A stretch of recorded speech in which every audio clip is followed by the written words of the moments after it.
चलिए, प्रकाश जावड़ेकर जी के इनके मंत्रिपरिषद में साथियों के, बीजेपी के तमाम सांसदों के अच्छे दिन तो आ गए, लेकिन जनता ये सवाल पूछ रही है कि उनके अच्छे दिन कब आएंगे। 100 दिन आज पूरे हो रहे हैं मोदी सरकार के। प्रकाश जावड़ेकर जी हमारे साथ हैं, दीपेंद्र हुड्डा हैं, धर्मेंद्र प्रधान हैं, शताब्दी। पहले तो मैं ये बताऊं कि ये जनता ने जो ऐतिहासिक मैंडेट दिया वो पूरे 5 साल के लिए दिया, तो 1700-1800 दिन होते हैं। लेकिन 100 दिन या आप मना रहे हैं तो हमें तो दिक्कत कुछ है नहीं उसमें कहने में। 100 दिन में पहला एहसास हुआ लोगों को कि कुछ सरकार है। दूसरा एहसास हुआ कि कोई निर्णय हो रहे हैं, जो पॉलिसी पैरालिसिस था वो खत्म हुआ है। और निर्णय कितने हुए, केवल विदेश नीति और इसके बारे में नहीं, हर मंत्रालय के इतने निर्णय हुए हैं कि उन निर्णयों से जनता को लाभान्वित हुआ है। 10 साल से विरासत में हमें मिली महंगाई, उस महंगाई को निजात पाने के लिए 3 काम किए। पिछले 1 महीने में पेट्रोल के 2 बार 2-2 रुपये कम हुए। क्यों? क्योंकि जो भी अंतर्राष्ट्रीय परिस्थिति में अंतर्राष्ट्रीय बाजार की स्थिति है उसका 100% फायदा हमने पहुंचाया। और उसके बाद महंगाई पर एक दीर्घकालीन योजना जो होती है पॉलिसी के तहत वो भी होगी। लोगों को पहले काम करने वाली सरकार आई है, निर्णय करने वाली सरकार है। हमारी national board of wild life की मीटिंग हुई, प्रधानमंत्री मनमोहन सिंह जी ने बहुत एक ड्यू डिलीजेंस करके जो इंफ्रास्ट्रक्चर के प्रोजेक्ट्स है उसको जल्दी क्लियरेंस मिले, उनके मंत्री को दिया था। 17 महीने हुए उसकी बैठक ही नहीं हुई। पर्यावरण मंत्री ने बैठक ही नहीं बुलाई, हमने बैठक की। हकीकत यह भी है कि जिस तरीके से प्रधानमंत्री नरेंद्र मोदी इस वक्त सरकार चला रहे हैं, सवाल ये खड़े हो रहे हैं कि क्या हम 1 मैन रूल की तरफ बढ़ रहे हैं। कहा यह जाता है कि प्रकाश जावड़ेकर जी हुए, बाकी हुए, जितने भी एक मंत्री के पावर होते हैं वो सारे छीन लिए गए और सर्वे सर्वा पीएम बन गए। Absolutely wrong. इससे ज्यादा झूठ कुछ हो नहीं सकता। ये कांग्रेस का एक सुनियोजित प्रचार तंत्र है और उसका कहां से आया है मैं भी बताऊंगा आपको। आपके रिपोर्टर्स को पूछिए, हमने तो कांग्रेस के बीट के रिपोर्टर्स को कहां से ये खबरें मिल रही है, कौन से मंत्री के घर में रोज नई नई कहानियां बन रही है। लेकिन ये चलेगा नहीं, काम हम कर रहे हैं। ये टीम मोदी के 100 दिन है, ये टीम इंडिया के 100 दिन है। तो वो तो काम में लगे हैं और हम सारे लोग काम में लगे हैं, जुनून से लगे हैं। सुबह 9 बजे से रात 11 बजे काम कर रहे हैं। हमें कोई मॉनिटर नहीं कर रहा है, उल्टा इतना फ्रीडम और केवल उनका एक ही हमें मंत्र है। आज तक मेरे 3 महीने में कभी उन्होंने बुला के भाई ये मत करो वो करो ऐसा नहीं कहा। ये कहा कि हिम्मत से निर्णय करो और सबकी सुनो, लेकिन जो फिर देश के हित में आपको लगता है वही निर्णय करो। खबरें हैं बिल्कुल गलत और झूठ, मोदी तानाशाह हैं, वो सब दीपेंद्र हुड्डा की पार्टी फैला रही है। ये है। और आपके भी कुछ मित्र है कि जो इसमें और तो अभी तक क्या कर रहे हैं, क्यों मोदी की इमेज खराब कर रहे हैं? हम तो अभी तक बोले ही नहीं इस डिबेट में प्रकाश जी। ये तो सवाल राहुल जी ने आपसे पूछा था, आपने हमारे ऊपर ये वैसे ही आरोप मंड दिया। सबसे पहले राहुल जी मैं कहना चाहता हूं, मैं भी प्रकाश जी की पहली बात से सहमत हूं। 5 साल के लिए जनादेश मिलता है। 100 दिन के अंदर ना तो हमें किसी निष्कर्ष पे पहुंचने का प्रयास करना चाहिए कि सरकार बहुत कामयाब हो गई या सरकार बिल्कुल फेल हो गई। मैं समझता हूं कि संकेत ढूंढने चाहिए कि किस प्रकार से, जैसे एक कहावत है हिंदी में कि पूत के जो है पालने में पहचाने जाते हैं। एक बड़ा मुद्दा महंगाई का था। कहते एक नारा चला था बीजेपी का पहला काम लगेगी महंगाई पे लगाम। मगर क्या हुआ? महंगाई निरंतर इन 3 महीनों में बढ़ती जा रही है। ये बात सही है कि प्रकाश जी ने कहा कि 3 महीनों में पूरी तरीके से काबू महंगाई लाना शायद संभव हो या ना हो, वो एक डिबेट का इशू है। मगर अभी पेट्रोल की बात की, पेट्रोल को तो सस्ता किया मगर डीजल को लगातार पट्टा चढ़ा दिया। हर महीने 50 पैसे पॉलिसी थी, हर महीने 50 पैसे। अगर हमारी कहीं पॉलिसी में कोई कमी हो, संतुलित बात होनी चाहिए। अगर चंद्रयान का लॉन्च हो तो वो उपलब्धि मोदी सरकार की। अगर जम्मू कटरा रेल की लाइन जो 10 साल में बनके भारतीय रेल ने तैयार करी है, वो 10 दिन में उस पर फीता काटने की बात है तो उपलब्धि मोदी सरकार की है। और अगर कोई पॉलिसी में कमी दिखे तो वो हमारी कमी है। ये नहीं होना चाहिए। कहीं उपलब्धि अभी 23 सितंबर को जो मार्स का मिशन है वो ऑर्बिट में पहुंचने वाला है, बहुत पिछले साल लॉन्च हो गया था, तो कहीं वो ऑर्बिट में पहुंचे, अगले दिन बीजेपी वाले कहें कि ये देखो ऑर्बिट में पहुंच गया, वो तो चल गया, पिछले साल लॉन्च हो गया था। दोनों बातें होनी चाहिए, संतुलित बात होनी चाहिए, कहीं उपलब्धियां भी रह सकती हैं, कहीं कमियां भी रह सकती हैं। अगर महंगाई की आप बात देखें, डीजल महंगा, रेल का किराया 10 साल में जितना नहीं बढ़ा, क्योंकि आम आदमी को डीजल से लेना देना होता है, रेल का 10 साल से रेल का किराया जितना नहीं बढ़ा, वो एक ही झटके में 10 मिनट में उससे ज्यादा 14% रेल का किराया बढ़ाया गया। रेल, डीजल, इससे आगे जितने भी अब फूड इन्फ्लेशन की गवर्नमेंट के फिगर, आपको मैं टोकूंगा नहीं बीच में, मैंने भी आपको नहीं टोका, नहीं टोका, लेकिन एक ही मिनट, if you yield in parliament language. बिल्कुल बिल्कुल। ऐसा है, रेल का किराया बढ़ाने का फैसला पिछले सरकार ने जनवरी में लिया था, फिर फरवरी में जब चुनाव का माहौल शुरू हो गया तब यह तय हुआ कि अभी नहीं करेंगे, फैसला लागू करेंगे मई में, यह भी तय किया।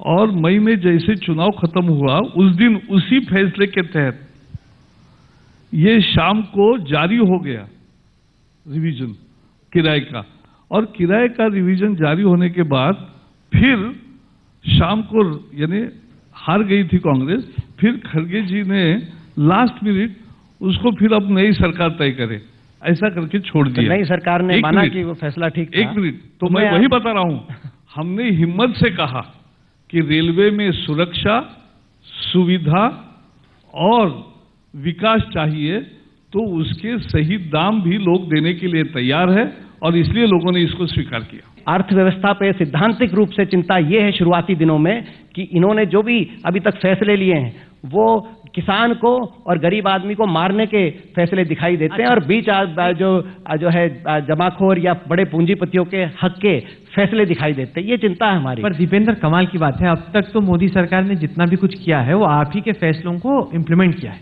उसी पे आपको इतनी दिक्कत हो रही है। अभी तो उन्होंने कुछ किया ही नहीं जो कि इंडस्ट्रियलिस्ट हो, जो देखना चाह रहे हैं, जो स्टॉक ब्रोकर, आप ही के फैसलों को इम्प्लीमेंट किया है जो आपको इम्प्लीमेंट करने की हिम्मत नहीं होती।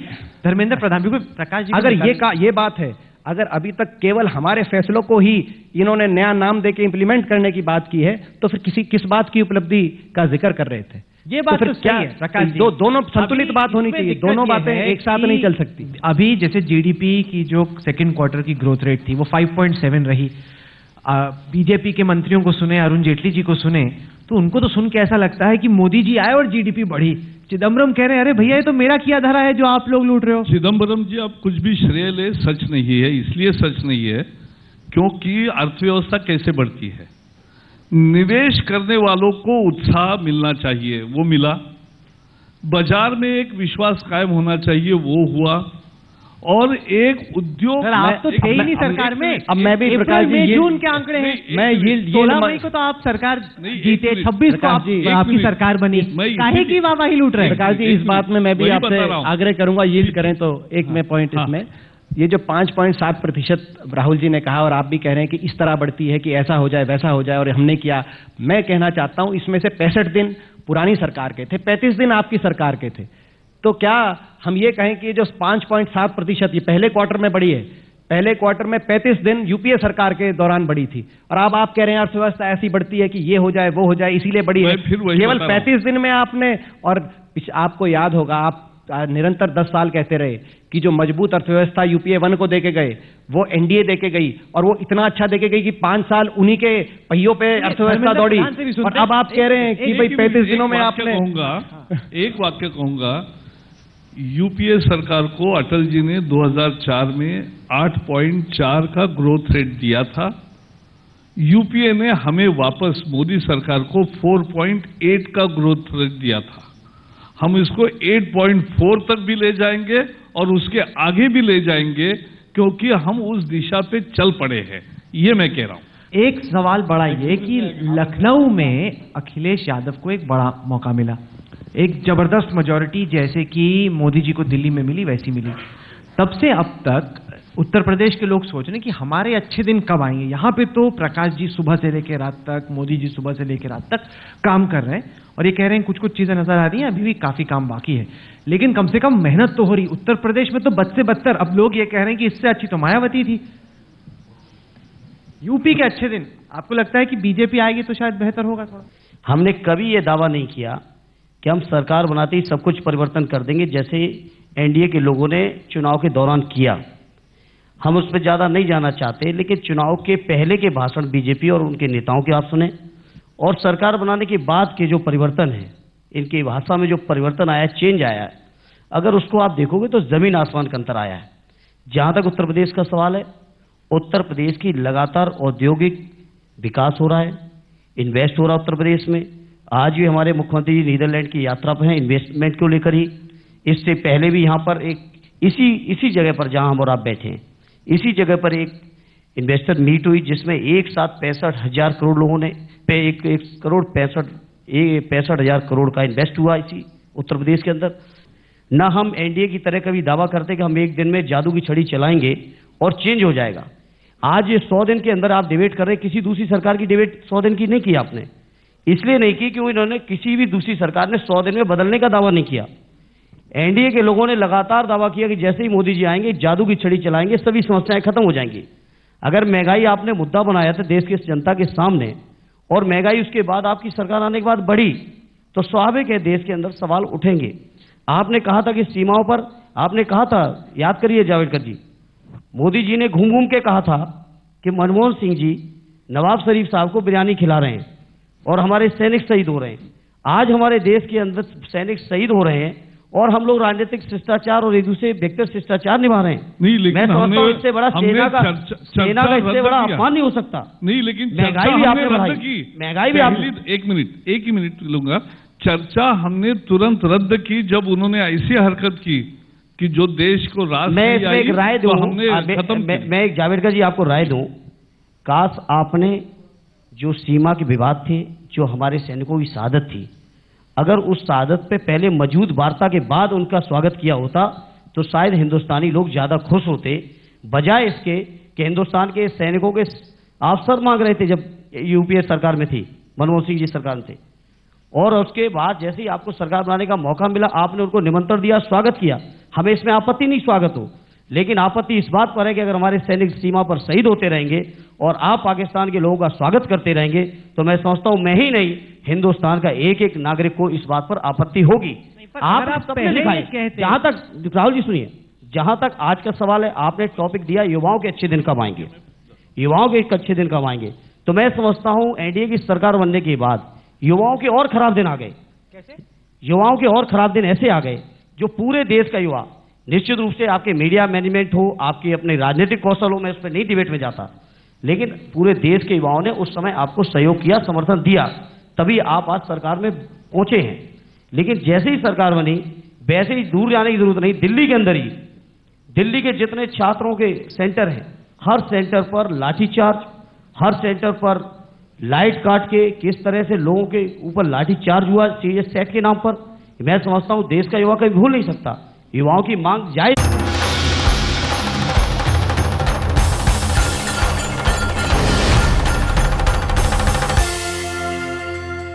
तृणमूल को भी लेते हैं, बंगाल की तरफ भी थोड़ा चलते हैं, क्योंकि चर्चा हो रही है कि देश में अच्छे दिन कब आएंगे, खासतौर से युवाओं के, लेकिन लग रहा है कि ममता बनर्जी के काफी बुरे दिन आ गए।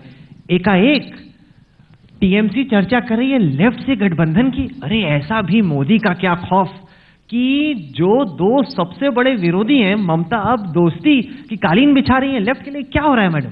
नहीं, दोस्ती नहीं किया कोई। उन्होंने किसी मिनिस्टर के पास आना था तो उन्होंने आके बात किया। जो बात नहीं कर रहे थे तो उनको, वो तो अब अपोजिशन में है ना, तो बात तो करना ही चाहिए। इसलिए ये दोस्ती का ये सब ये नहीं है, और दोस्ती होना तो सबके सामने आएंगे। जीडीपी रेट पे आप बातें करते, लेकिन जितना लोग वोट दिए 90% आपको पता चले गांव में जाके जीडीपी क्या है, बोले गदाधर दमोदर पॉल ऐसा होगा, मतलब उसको मालूम भी नहीं जीडीपी क्या होता है, डॉलर में क्या होता है, उसका नहीं। उसका क्या चाहिए? प्राइस राइज कम हो, उसको क्या चाहिए? मेरा बेटा को नौकरी मिले। यंग जनरेशन क्यों वोट दिए? क्योंकि यंग जनरेशन हमेशा चाहते हैं चेंज लाए। इस गवर्नमेंट आ जाए तो मोदी जी का भाषण सुनने में ले जाते, इसलिए जाते जो मोदी जी कुछ नया बात करे। उनका एक्सप्रेशन, उनका जो बातें करने का तरीका, वो प्राइम मिनिस्टर के अलग से हुआ, ये उसको अट्रैक्ट किया। और यंग जनरेशन का चाहिए था जो चेंज आए तो मुझे नौकरी मिलेगा, ये इतना कुछ। लेकिन नौकरियों की तलाश तो अभी भी चल रही है, कुछ नहीं हुआ। कुछ नहीं हुआ, नौकरियां नहीं मिली अभी तक। मैं तो बहुत ये सवाल का ही राह देख रहा था। देखो, एक निश्चित योजना के तहत क्या काम शुरू हुआ है, 5 काम शुरू है, और जिसका नतीजा होगा कि रोजगार में कितनी वृद्धि होगी आप देखेंगे। पहला काम यह कि इंफ्रास्ट्रक्चर पे जोर दिया है, investment public, private and foreign also. Rail, road, port, airport, all linkages, ये पहला काम। दूसरा काम टूरिज्म का विकास। तीसरा काम खेती का विकास, प्रधानमंत्री सिंचाई योजना। अब आप पे उल्टा आरोप लग रहा है कि आप जंगल के अंदर आप इंडस्ट्री को इजाजत दे रहे हैं। आज काम बंद हो गया। नहीं, वही मैं बता रहा हूं कि 100 दिन में अब मेरे पास जो हजारों फाइलें थी वहां, और सब अटका हुआ था। कितनी फाइलें अटकी हुई थी? हजारों। और हमने क्या किया? हमने चेहरा देखकर फाइल नहीं की, हमने पॉलिसी डिसीजंस लिए। आप पर आरोप यह लग रहा है कि आप इतनी जल्दबाजी में फैसले कर रहे हैं कि अब जंगलों में उद्योग को आप इजाजत दे रहे हैं, ट्राइबल्स पर इसका इम्पैक्ट होगा, फॉरेस्ट पर इसका इम्पैक्ट होगा। मैं आपको दो अभी मैं एक और उदाहरण देता हूं। क्या क्या फाइलें पेंडिंग थी। अरे भाई, कच्छ सीमा पर बीएसएफ के पोस्ट है, राजस्थान में भी है, गुजरात में भी है, और कच्छ सीमा पर वो 16 किलोमीटर है। फ्लेमिंगो का 24 किलोमीटर दूर एक अभयारण्य है। अब उसके लिए आप क्या क्या रोकोगे? एक रोड उनको चाहिए, सीमा पर गोलाबारी हो रही है, शेलिंग हो रहा है, तो शेलिंग होते समय आप एक बीएसएफ को, सेना को जो चाहिए रोड नहीं देंगे। बांग्लादेश की सीमा पर एक फेंस टूट गया, फेंस को परमिशन नहीं देते। ये कौन सा पर्यावरण का मुद्दा था? लेकिन ऐसे ऐसे भी फैसले, ये बड़ी अजीब बात है। नहीं, देखिए, इन्होंने बताया था कि चीन बॉर्डर पर ये भारत को सड़क बनाने की इजाजत नहीं थी, और चीन ने पूरा एलएसी तक सड़क बनाई हुई है। नहीं राहुल जी, जैसे प्रकाश, ये तो आपकी सरकार के तहत हुआ ना। प्रकाश जी ने जैसे 2 उदाहरण दिए, और मैं मानता हूं कि ये जो उदाहरण है, इन्होंने अगर वहां पे जल्दी क्लियरेंस दिला के काम शुरू कराया है, जैसे मैंने शुरू में कहा कि ये देश हित में है और उसका हम समर्थन भी करते हैं और स्वागत भी करते हैं। मान रहे हैं। मगर उसके साथ साथ जो मैंने जो पॉइंट उठाए थे, जिस प्रकार से जो मिड साइज पोल्यूटिंग इंडस्ट्री हैं, उनको अब नेशनल पार्क है, हमारे बड़े बड़े नेशनल पार्क हैं, कोई अपना टाइगर रिजर्व फॉरेस्ट हैं, उनके 5 किलोमीटर तक की, अब पहले 10 किलोमीटर तक दूर कोई नहीं आ सकता था, अब उसको घटा के 5 किलोमीटर कर दिया गया। नहीं, वहीं पे चीता चलेगा, शेर चलेगा, टाइगर चलेगा, सेव टाइगर, और साथ में अपना टाइगर को मारने के लिए जो बंदूक की फैक्ट्री बन रही है 5 की, वहीं उसमें नेशनल पार्क में। तो ये मैंने जैसे कहा, पॉस्को का मैंने उदाहरण दिया, मैंने पॉस्को का उदाहरण दिया, coal mine expansion without public hearing का मैंने उदाहरण दिया। धर्मेंद्र जी, एक जरूरत है सुशासन की, एक जरूरत है अच्छे लॉ एंड ऑर्डर की। आपकी सरकार पर यह आरोप लगा कि अखिलेश यादव के आने के बाद भी लॉ एंड ऑर्डर अच्छा नहीं हो पाया। अब लोगों को लग रहा है कि कहीं गलती तो नहीं कर दी एसपी को बुला के, लॉ एंड ऑर्डर अब बेहतर क्यों नहीं कर पाए? ये बहुत बड़ी दिक्कत है। अच्छे दिन कैसे आएंगे युवाओं के? नहीं, अच्छी बात है आपने सवाल उठाया राहुल जी। हमसे आगे 22 राज्य ऐसे हैं जिनका लॉ एंड ऑर्डर खराब है। ये अलग बात है कि आप लोगों की कृपा, कुछ हमारे और राजनीतिक लोगों की कृपा से, नहीं 23वां नंबर है, आप उठा लीजिए अभी 23वें नंबर पर उत्तर प्रदेश है। बदतर स्थिति 22 राज्यों की है। वो 5 आरोपी जिनकी गिरफ्तारी को लेकर, जिनके ऊपर कार्रवाई को लेकर एक मिनट पे आप लोग लाइव कर रहे थे और सवाल खड़े कर रहे थे सरकार के सामने। आज जब सीबीआई ने उन 5 को निर्दोष साबित कर दिया, तो क्या कोई मीडिया का साथी, कोई चैनल या कोई विपक्ष का नेता इस बात के लिए आगे आया कि नहीं हमसे उस समय मिसकम्युनिकेशन था, या मेरी गलती थी, या मुझे जानकारी नहीं थी? क्या कोई कहने आया? ये हमारे उत्तर प्रदेश सरकार के साथ दुर्भाग्य है कि इस तरह की उत्तर प्रदेश सरकार के सामने तमाम चुनौतियां खड़ी जाती। उत्तर प्रदेश की सरकार शानदार चल रही है।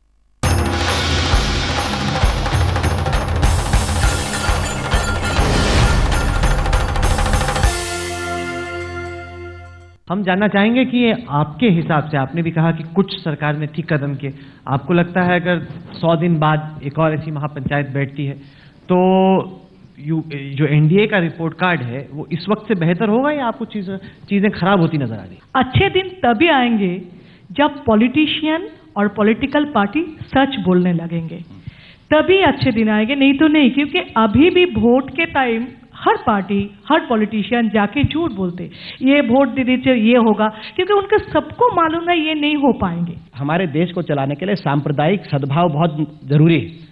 वो उसको बनाने के लिए, भाईचारे को बनाने के लिए सरकार ने कहा है कि वो जो है वो चाहते हैं, मगर उस दिशा में जो कुछ फैसले दिखाई दे रहे हैं कि योगी आदित्यनाथ को भारतीय जनता पार्टी का प्रचार का चार्ज दे दिया गया उत्तर प्रदेश का, तो इस प्रकार से जो दिखाई दे रहा है, जो मोहन भागवत जी की स्टेटमेंट आ रही है, नजमा हेपतुल्ला जी की स्टेटमेंट आ रही है, योगी आदित्यनाथ को यूपी का इंचार्ज बना दिया बीजेपी का, सहारनपुर, मेरठ, हापुड़ के अंदर 600 के करीब, हरियाणा में मेवात से दंगों से लेकर दंगे हुए हैं छोटे बड़े, पुणे में क्या घटना हुई, महाराष्ट्र में जो खास तौर पे पोल गोइंग स्टेट्स हैं।